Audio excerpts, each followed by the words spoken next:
Hana mến chào cô bác, anh chị và các bạn. Thêm một công thức bánh tiêu, Hana muốn chia sẻ với cô bác, anh chị và các bạn. Với cách làm hôm nay, vỏ bánh bên ngoài giòn, bên trong phồng to và rỗng ruột, vị ngọt vừa phải. Công thức hôm nay mình sẽ dùng 280g bột mì đa dụng. Trước khi làm bất cứ món bánh gì, Hana đều phải rây bột để giúp cho bột được mịn và bánh mình xốp ngon hơn. Sau khi rây bột xong, cho vào một xíu muối và 50g đường cát trộn đều lên.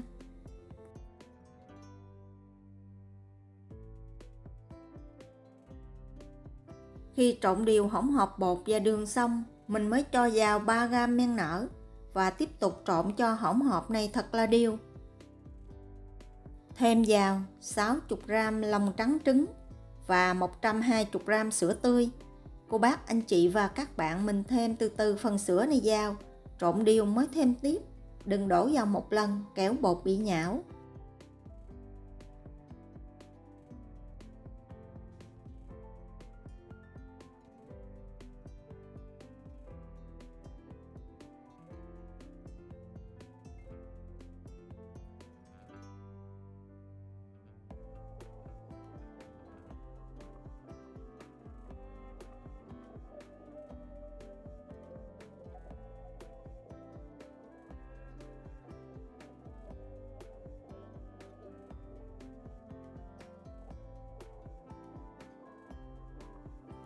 Sau khi trộn đều phần sữa tươi và bột, mình sẽ dùng tay nhồi cho bột thành một khối.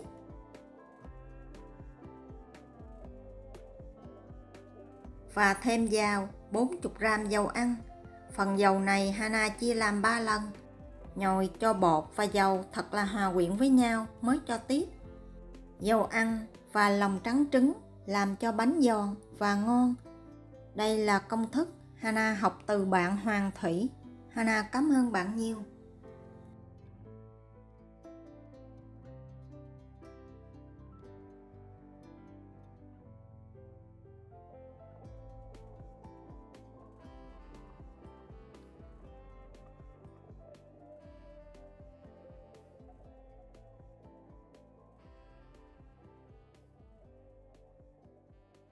Sau khi nhồi bột xong, mình sẽ để cho bột nghỉ thêm 5 phút nữa. Sau 5 phút, cho khối bột ra bàn, dùng tay ấn xẹp bột, dàn đều ra, gấp 3 theo chiều ngang và chiều dọc.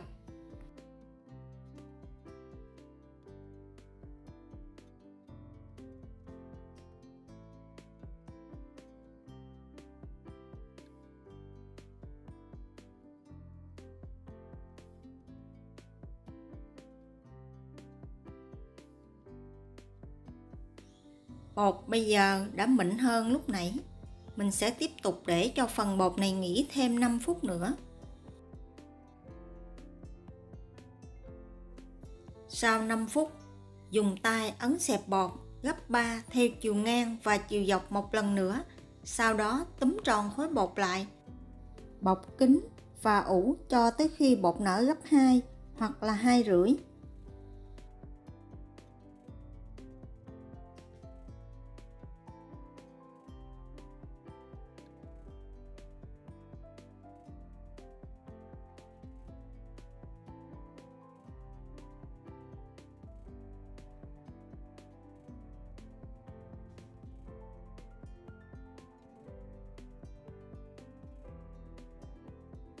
Tùy theo thời tiết nơi ở của cô bác, anh chị và các bạn.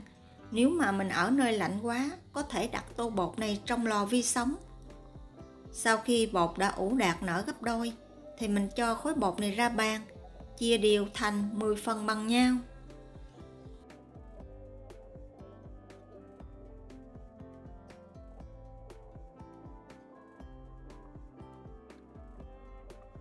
Túm tròn từng viên bột lại và lăn mè. Cô bác, anh chị và các bạn mình nhớ gấp kỹ các mép bột lại với nhau để một chút mình cán, chiên bánh không bị xì.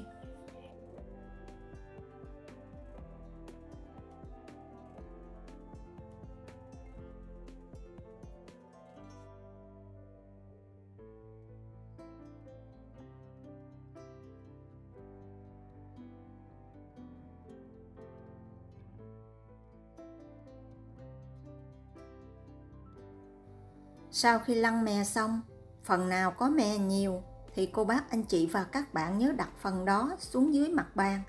Vì nếu mà mình đặt phần bột xuống, một chút mình lấy lên, bột dính vô mặt bàn, cán bột, bánh dễ bị xì khi chiên. Hoặc là mình có thể cho một ít bột áo xuống dưới để chống dính.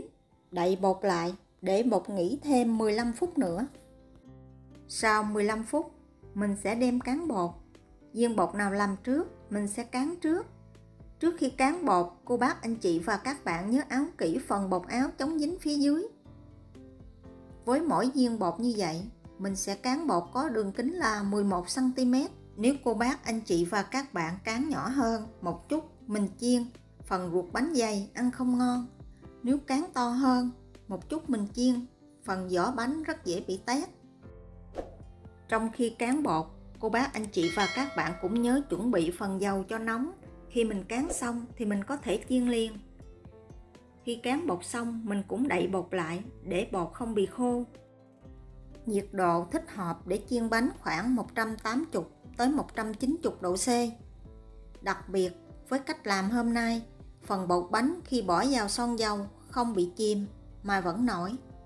Cô bác anh chị và các bạn cứ dùng cái giá múc dầu xối đều lên mặt bột.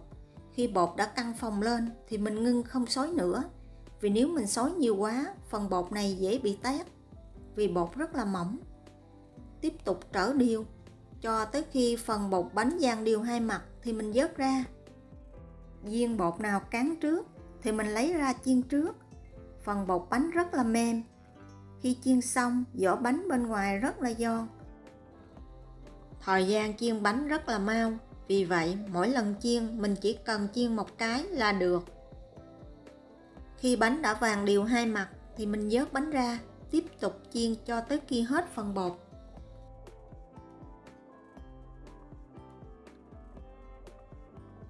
Nếu cô bác, anh chị và các bạn để ý kỹ những gì Hana chia sẻ, thì mình rất là dễ thành công với món bánh tiêu phồng to rỗng ruột. Khi chiên xong, để bánh không bị xẹp thì mình đừng để bánh nằm, dựng đứng phần bánh này lên. Lớp vỏ thì giòn giòn, vị ngọt thì vừa phải. Hy vọng cô bác, anh chị và các bạn thích cách làm này. Nếu thích, nhớ đăng ký ủng hộ kênh của Hana nhé. Hana cảm ơn. Mỗi tuần, Hana chia sẻ món ăn vào thứ Ba và thứ Sáu. Cô bác, anh chị và các bạn nhớ xem ủng hộ Hana nha. Cảm ơn cô bác, anh chị và các bạn rất nhiều. Hana xin chào tạm biệt và hẹn gặp lại vào thứ Sáu.